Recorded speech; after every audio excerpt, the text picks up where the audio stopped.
1971-এর March মিরপুরের একটা বাড়ি থেকে পরিবারের সবাইকে ধরে আনা হয় এবং কাপড় খুলতে বলা হয়। তারা এতে রাজি না হলে বাবা ও ছেলেকে আদেশ দেওয়া হয় যথাক্রমে মেয়ে এবং মাকে ধর্ষণ করতে।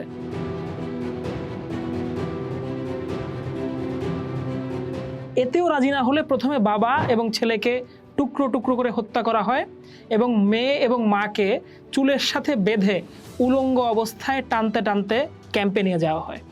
মোহাম্মদ নুরুল ইসলাম, বাটিয়ামারা, কুমারখালী।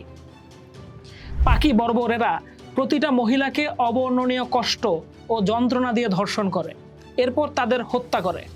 ধোপা যেভাবে কাপড় কাচে সেভাবে রেল লাইনের ওপর মাথা আছড়ে, কখনো দুপা ধরে টেনে দুদিক দিয়ে ছিঁড়ে টুকরো টুকরো করে হত্যা করে শিশুদের। স্বাধীনতার পর সেখানে মহিলাদের কাপড়, ক্লিপ, চুলের খোপা ইত্যাদি পরে থাকতে দেখা যায়। সেখান থেকে আমি আমার ছোট বোনের ফ্রকের এক টুকরো কাপড় খুঁজে পাই। বিনোদ কুমার, নীলফামারী। আমাদের পাশের বাড়ির একটা মেয়ে সদ্য মা হয়েছে, 8 দিনের বাচ্চা কোলে। ওই সময় সে বাচ্চাকে দুধ খাওয়াচ্ছিল। এমন সময় বাড়িতে আক্রমণ, ঘরে তখন কেউ ছিল না।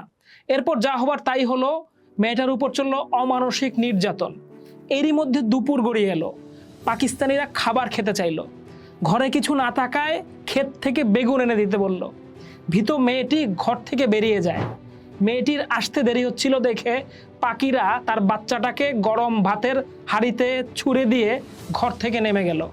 ভানু বেগম, 26 ভুয়াপুর, টাঙ্গাইল। আমাদের সংস্থায় আসা নারীদের প্রায় সবারই ছিল ক্ষতবিক্ষত যৌনাঙ্গ। বেয়োনেট দিয়ে খুঁচিয়ে খুঁচিয়ে ছিঁড়ে ফেলা রক্তাক্ত যোনিপথ, দাঁত দিয়ে ছিঁড়ে ফেলা স্তন, বেয়োনেট দিয়ে কেটে ফেলা স্তন, উরু এবং পশ্চাৎদেশে ছুরির আঘাত নিয়ে নারীরা পুনর্বাসন কেন্দ্রে আসতো। মালেকা খান, যুদ্ধের পর পুনর্বাসন সংস্থার ধর্ষিতাদের নিবন্ধীকরণে যুক্ত সমাজকর্মী। 18 ডিসেম্বর মিরপুরে নিখোঁজ হয়ে যাওয়া একজনকে খুঁজতে গিয়ে দেখি মাটির নিচে বাংকার থেকে 23 জন সম্পন্ন উলঙ্গ মাথা কামানো নারীকে ট্রাকে করে নিয়ে যাচ্ছে পাকিস্তানি আর্মি। বিচারপতি এম এ সোভান।